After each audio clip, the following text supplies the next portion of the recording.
Fast X is out and I am confused. But for today I'm going to rank all 11 movies from the Fast and Furious franchise.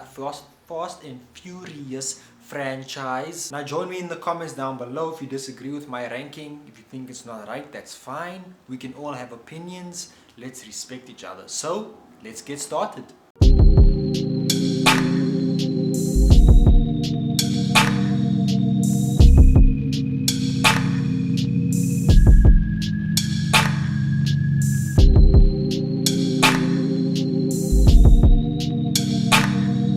Number 11, we have Fast and Furious, the fourth movie of this franchise. Now to be honest, this one is boring. This is the worst one out of the whole franchise. This reunites the main characters, which are Dominic and Brian. This movie has its moments, cool racing scenes, but it's very forgettable. I understand the death of Letty kinda helps with the plot, but overall, if you're looking at the sequence of the movie, it's very bland, it's very boring, it's not as memorable, and every time I see it on TV, it gives me that feeling, like it doesn't really get excitement out of me. There's not really that much excitement. I like the twist though in the character where we find out who Braga actually is. We find out who the real villain is in the movie. So that was kind of cool. And like I said, cool racing scene, cool car chase scene. The reunion of Dom and Brian is kind of cool. But overall, the movie is just forgettable. And obviously in comparison to the other movies from the franchise, it's the worst one and at the bottom of the list.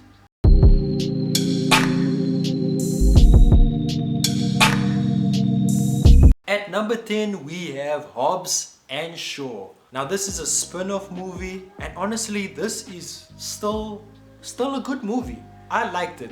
The only con in this movie is there's no family, there's no Dom, there's no Brian, there's no Roman, there's no Tej, no Letty, no family, but the pros are still there. The action is very good. Action sequencing done very well. It's a good enough movie. The back and forth banter between The Rock and Jason Statham is very impeccable, done very perfectly, very well. They have better chemistry than Dom. They worked really well together. There's a lot of absurdity and outrageous action in this movie, but it's still entertaining. Idris Elba played a very good, compelling antagonist, a very good villain in this movie. Vanessa Kirby is very good in this movie as well. And I mean, you have the tribal chief, Roman Reigns. So this movie is just mainly for excitement, great action, just entertainment, nothing deep, it's just fun to watch.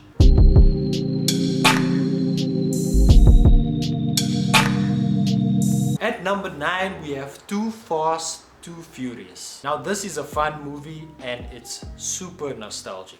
It was cool to see Paul Walker handle a movie on his own without having Dom there helping him out, because we see that dynamic, the friendship between them. They are the main characters, but we see Brian/Paul Walker actually handle the movie on his own. And this goes back to the street racing, the car culture, no cars in space. And this is the first movie that introduces Roman Pierce, and Tyrese Gibson just brings this character to life.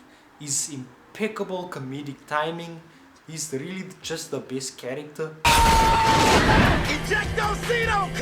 Roman and Brian just have great chemistry, it's unmatched, and Roman is arguably the best and most consistent character out of the whole Fast and Furious franchise. Now I know most of you would put this higher on the list, and I understand why, because it's about the racing, it's very grounded. But if you're looking at the plot, it's very forgettable. You forget that they're working for the villain, you forget what's happening. You're only excited by all the car scenes, and you forget Brian is still undercover. This movie is purely just more focused on the fun side, the cool car scenes, the car chases, the street racing. So it's just fun, it's exciting, and it's super timeless.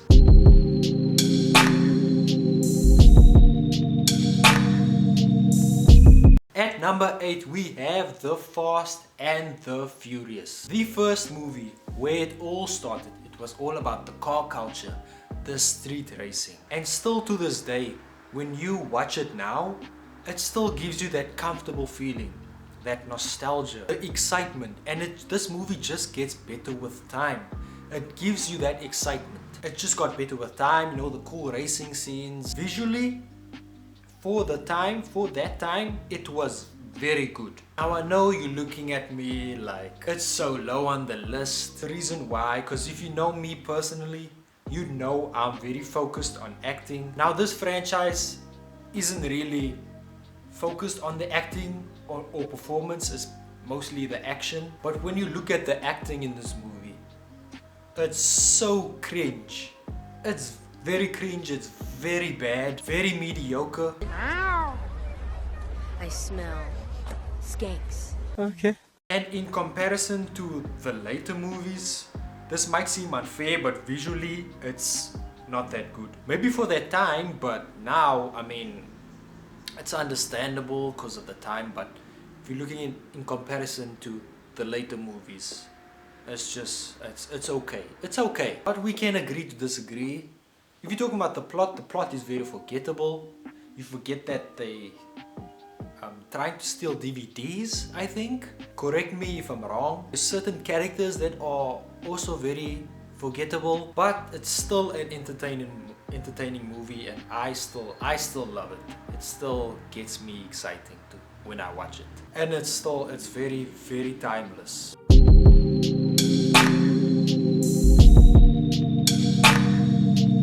At number 7 we have F9, and this movie gets a lot of hate because of the outrageous action scenes and the whole cars in space thing. The plot is forgettable, but it's still fun. It's still exciting. Every movie except the fourth one, I just love.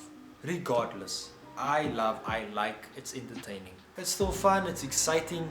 Although John Cena and Vin Diesel don't even look like brothers. Maybe they have a different mother. But John Cena as Jacob is a very good villain. But what brought down this movie, it was too predictable. Like you could see that Jacob is family, so it was so obvious that he was gonna turn good in the end. But they pushed the boundaries. You know, it's outrageous. They have exciting action sequences. The whole car going to space thing, it's very far-fetched, but it's still exciting. It still gets a kick out of me. It's still fun to watch, and it gives me a good feeling. And also what brought this movie down, Cardi B is in it.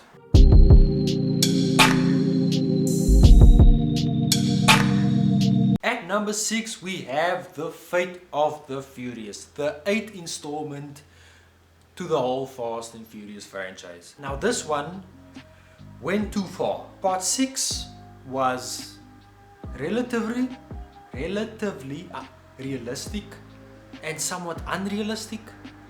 Part 7 went too far, but part 8, this one went too far. But still great and exciting to watch. Great action sequences, fight scenes. I think Dom turning to a villain in the beginning seemed confusing, but once you keep watching, you'll understand why, and it made more sense. But at the same time, you look at it, seems very empty. The whole movie seems empty because Brian's not there. It's very empty without Brian, but it's cool that there were references of him. There are certain mentions of Brian in the movie, so that was cool. Charlize Theron as Cypher was a very good villain. She plays very good. I mean, Charlize, she's a great actress. So I mean, everything is effortless with her. In this one, it gets very deep. We see the reason why Dom has turned against his family, and we see that Helena, the mother of his child, is literally killed in front of him. So this movie gets very deep, and it's a very dark shift. It drifts away from what's usually what this franchise is usually about, the fun, you know, the great action, the comedy. But I like deep stories. I like deep emotions, dark shifts. But at the same time, there's very good comedy. No comedy scenes were obviously from Roman and Tej, Tyrese and Ludacris bring those characters to life and they have the best chemistry on screen. At this point, Ramsey should have picked one. She should have picked Roman or Tej. I mean, just pick a guy. Pick one, stupid. But also there are cons in this movie like Mr. Nobody and his son. I feel like their characters were very boring. I mean, very useless. I didn't really like them. And I find it weird that towards the end that everything is just hunky-dory between Dom and Deckard Shaw. Like, that he killed Han and blew up your house. We all know how important the house is to Dom, so I don't understand that. But obviously Hobbs and Shaw, they were really good in this movie. With the jail fight scene, that stood out for me. I really liked that scene.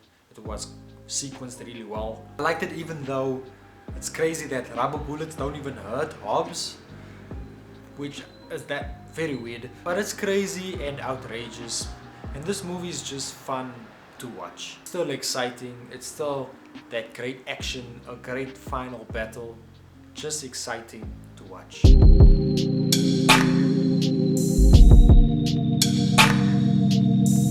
In fifth place, we have Fast and the Furious 6. Now this is peak Fast and Furious. The whole story of Letty still being alive with amnesia worked perfectly worked really well. We get the introduction to Owen Shaw, which Luke Evans played very well. A very good and compelling villain, a good antagonist. And this movie really pushed the boundaries while not being too unrealistic, but still being more grounded. But it's more entertaining. Still is kinda unrealistic, but it was fun to watch. Action sequences are done very well. I mean, the car chases were very well. The tank scene and the airplane scene is just so memorable.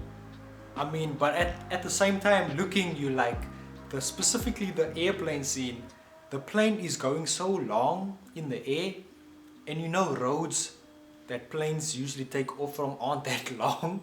So it's like, you're wondering how is this road so long and where is the grass? But this one is so memorable. I remember watching it in the cinema like this. It's so good. It's so good. And you remember everything from this movie. I mean, the fight scene on the plane. We went from Hobbs and Dom fighting each other in the previous film to now teaming up and displaying amazing stunt choreography. I know I can speak for everyone when I say this movie is just amazing to watch.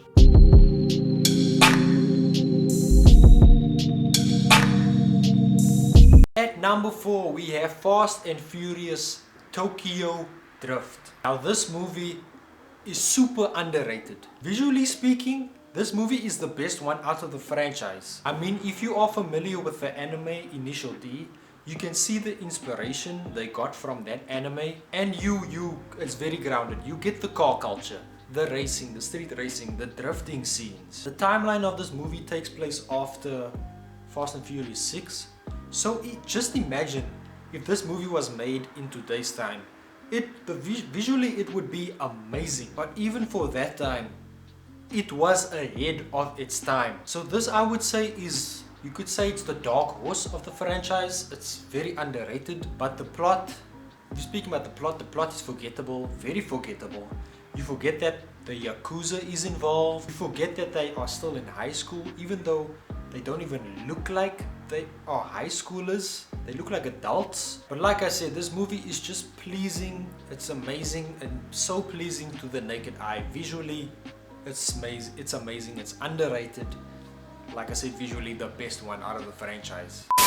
Before I get into my top 3, let me know your ranking in the comments down below. If you disagree with my ranking, that's fine. We all have an opinion. And also check out my other ranking videos right there. So let's get into it. Let's get into our top 3.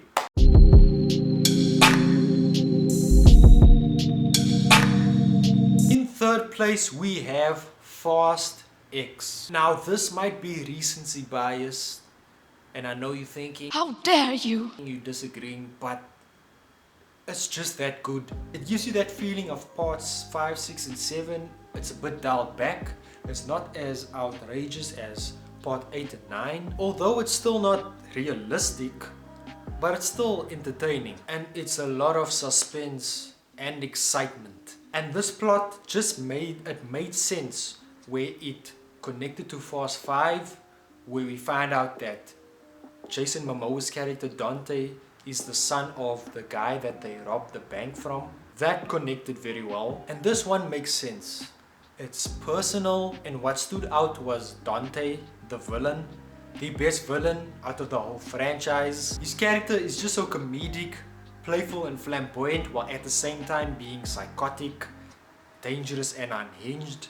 And like, he's so playful but he's dangerous at the same time. It's scary, but it's also comedic. You laugh and you also see the villainous side that Jason Momoa displayed into this character. And his objective makes sense. You can see that he wants to make Dom's family suffer. Like, his obsession and his motivation is very, very personal. So Jason Momoa stole the show. Now this movie left you wanting more. Now, spoiler alert, it ends on a cliffhanger, so it's possible that the franchise could be coming to an end, but this movie just left me wanting more. The plot is so clear, it's so memorable, and it's super, super entertaining.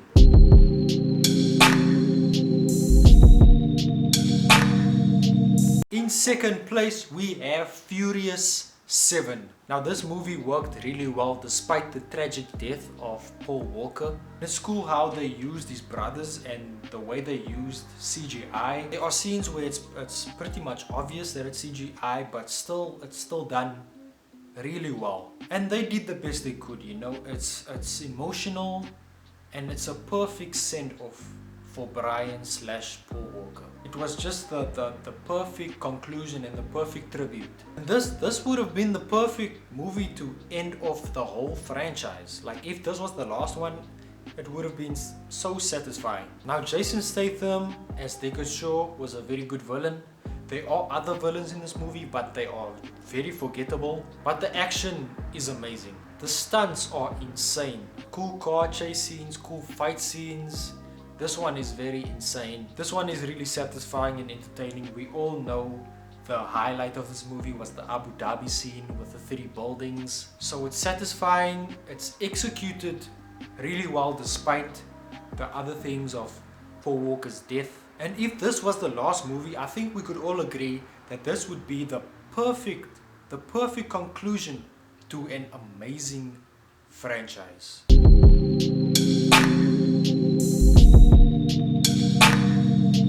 But obviously number 1, in first place, Fast 5. And this is sort of like their own Avengers Assemble. This is where it drifted away from the racing, and we finally see all these characters together from the previous films. And every scene in this movie is memorable, every stunt is memorable, every action scene, every car scene, car chase, racing. There's no racing in this movie, but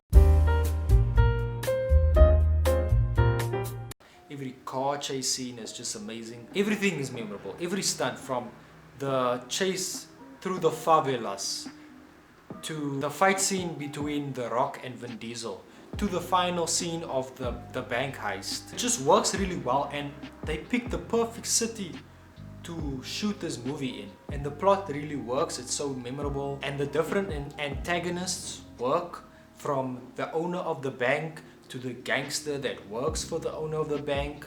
He's slightly forgettable, to The Rock acting as Luke Hobbs, from being a bad guy trying to hunt down Dom and his family, to turning into a good guy and helping Dom and his family. It just worked really well. The sequencing of this movie it's very memorable. This is just really the best one because everything works, from the characters to the emotion to the comedic timing, and of course the stunts and the action sequences. So that's why it's the best, and that's why it comes in at number 1.